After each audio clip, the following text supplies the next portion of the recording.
Have you ever came out of a relationship feeling utterly shattered, yet are inexplicably drawn back, wondering if there was something deeper, possibly mystical at play? Was it a psychological trap or something more profound, perhaps even spiritual? What's up, everybody? Welcome back to my channel, Finding Yourself Again. My name's Dontre. I'm a narcissistic survivor who has dedicated my life to helping people heal from trauma, toxic relationships, abuse, and childhood neglect, as well as mental health disorders. The purpose of this channel is to be a light and guide for you on your healing journey towards finding yourself. If this content resonates with you, then hit the subscribe button, drop a like or a comment. I ain't gonna hold y'all up, so with that being said, let's get into today's video. Alright, so today's video is going to be a trauma bond or a spiritual connection. That's the question in today's video. So first I'm going to start with the definition of a trauma bond. So we'll define the trauma bond as an unhealthy attachment that forms in abusive relationships characterized by cycles of abuse followed by intermittent reinforcement, creating a powerful, often addictive emotional tie to the abuser. If you want a full breakdown of what a trauma bond is, I have a video about explaining everything about a trauma bond. So it's really interesting. You might want to check that out to get the foundation of what a trauma bond actually is before watching this video. But moving forward, we're going to talk about what this relates to most. So this topic directly relates to understanding the complex dynamics of toxic relationships, the psychological mechanisms that keep us ensnared, and importantly, how our personal healing journey can interact with deeper, sometimes spiritual inquiries about our life path and connections. So let's talk about the purpose of this video and a little bit about my experience. So the purpose of this video is to explore the intriguing question: is the intense, often unbreakable feeling within a toxic relationship merely a trauma bond, or could there be a spiritual component at play? We will delve into both perspectives, providing clarity on trauma bonds while also opening the conversation to how many people interpret these challenging experiences through a spiritual lens. So let's talk about my brief experience a little bit. For me, in my healing journey from toxic relationships, I've seen how deeply intertwined our psychological wounds can be without a sense of personal growth and even spiritual awakening.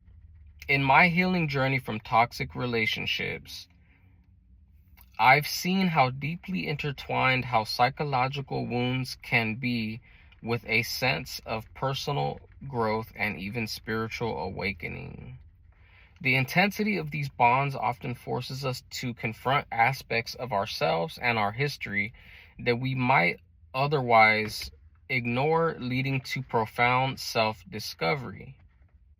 This video shares perspectives that can help you find meaning and freedom, no matter how you interpret your past. So let's talk about some key points, information, and skills. So we're going to go over some key points and unique information. Let's talk about the anatomy of the trauma bond. Understand psychological components of the trauma bond and the cycle of abuse, such as idealization, devaluation, and discard. There's also intermittent reinforcement, power imbalances, and the Stockholm syndrome, like attachment that develops, making it incredibly difficult to leave. All of those things are going to be addressed in my trauma bond video. The next thing is distinguishing psychology from spirituality. Remember that a trauma bond is a clinically recognized phenomenon rooted in brain chemistry and behavioral conditioning, while a spiritual connection in this context refers to interpretations rooted in metaphysics, karma, soul lessons, or a higher purpose. So it's basically saying, like, understand that the trauma bond is it's a clinically recognized phenomenon. This is clinically recognized. You know, this isn't a myth or nothing like that.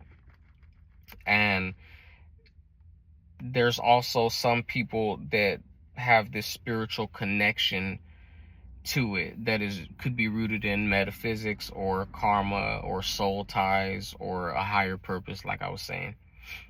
So let's talk about the spiritual catalyst.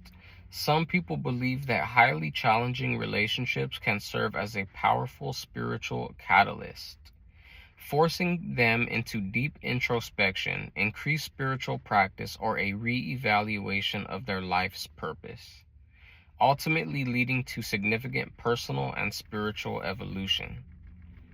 So some people believe that these trauma bonds are like a spiritual catalyst to push us into our true purpose or a higher purpose.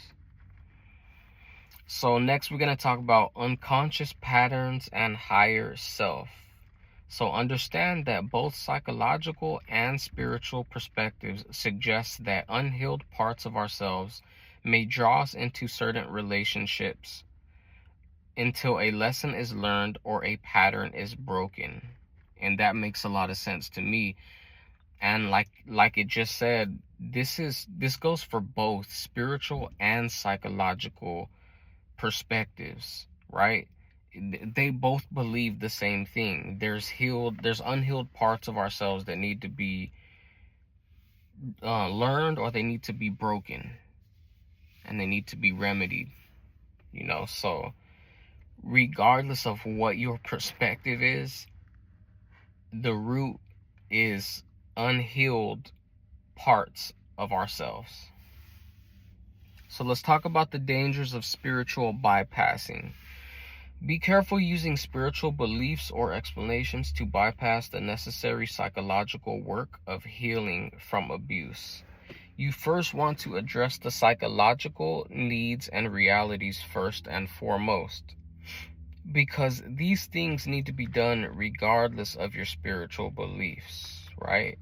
So understand that there's some psychological work that will need to be done. Remember, this is a clinical recognized phenomenon, right? So there's work that needs to be done psychologically. So whether you're spiritual or not, no matter how spiritual you are, there is a psychological aspect to a lot of this that needs to be addressed.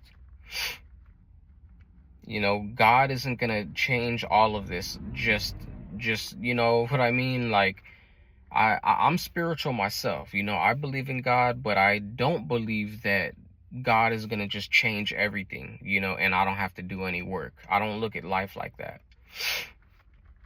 But hey, to each their own. So let's talk about some skills for discerning the bond. So learn to identify the core characteristics of a trauma bond, the repetitive cycles, difficulty leaving despite abuse, and the intense emotional highs and lows. It's learning about the bond. For psychological healing, develop skills in setting boundaries, detaching from the abuser, processing grief and loss, and rebuilding self-worth through therapeutic techniques and self-compassion. For spiritual connection, if applicable, because I know that not everybody is spiritual. Some people don't believe in that and some do. So for this one, you want to engage in practices like meditation, journaling about dreams and recurring patterns, seeking guidance from spiritual mentors, and exploring concepts of soul lessons or karmic cycles. So now we're going to talk about for integrating perspectives. Cultivate an open mind to understand that complex life events can have multiple layers of meaning: psychological, emotional, and even potentially spiritual, without dismissing the tangible harm of abuse, right? For empowered decision making, learn to trust your intuition and inner wisdom, recognizing that true healing comes from actions that prioritize your safety, well-being, and authentic self, regardless of the perceived lesson, right? So the conclusion: finding your truth and freedom. So we've navigated the complex landscape of toxic relationships, exploring whether they are solely trauma bonds or if a spiritual connection may be at play. We've seen that although trauma bonds are a real psychological phenomenon, many find deeper spiritual meaning in their challenging experiences, using them as catalysts for growth. Ultimately, the path to healing is deeply personal, whether you frame your experience through a psychological or spiritual lens. The core work remains the same. Understand the dynamics, heal your wounds, and choose a life of authenticity, peace, and self-love. Your journey is valid and your freedom is within reach. So that was today's video. It actually didn't go as long as my other videos. My phone's kind of dying, so I'm trying to make sure that it doesn't die before I get this video out the way. I got this topic or this idea from a YouTuber by the name of Paula. She has a channel called NarcCon where she talks about everything related to the narcissist.